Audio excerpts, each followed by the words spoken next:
Station பக்கத்திலே சாராய வியாபாரம் தொடர்ந்து பல வருடங்களா நடைபெற்று இருக்கு. கள்ளச்சாராயம். இதை காவல்துறை தடுக்க தவறியிருக்கு. அதற்கு காவல்துறை கையை கட்டி போட்டவர்கள் ஆளுங்கட்சியைச் சேர்ந்த அரசியல்வாதிகள். குறிப்பா இங்க மாவட்ட செயலாளராக சட்டமன்ற உறுப்பினர்களாக உள்ளவர்கள், பொறுப்பு அமைச்சராக உள்ளவரின் அதிகாரம் உங்களுக்கு தெரியும். முதல்வருக்கு ரொம்ப மிகவும் நெருங்கியவர் இந்த பகுதியின் பொறுப்பு அமைச்சர்.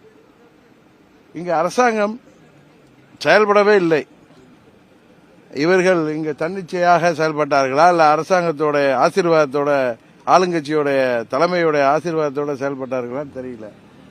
இன்றைக்கு அவர்கள் மீது குற்றச்சாட்டு வர்றப்ப அவங்க சேலஞ்ச் பண்றாங்க. இதுல நாங்க அரசியலை விட்டே ஒதுங்குறோம், எங்க மேல நீங்க நாங்கள் பின்புலத்தில் இருக்கமான்னு. அதற்கு சிபிசிஐடி என்கொயரி எப்படி வரும்? ஆளுங்கட்சி பிரமுகர்கள் மீது ஆளுங்கட்சியா இருக்கிற திமுக இந்த படுகொலைகளுக்கு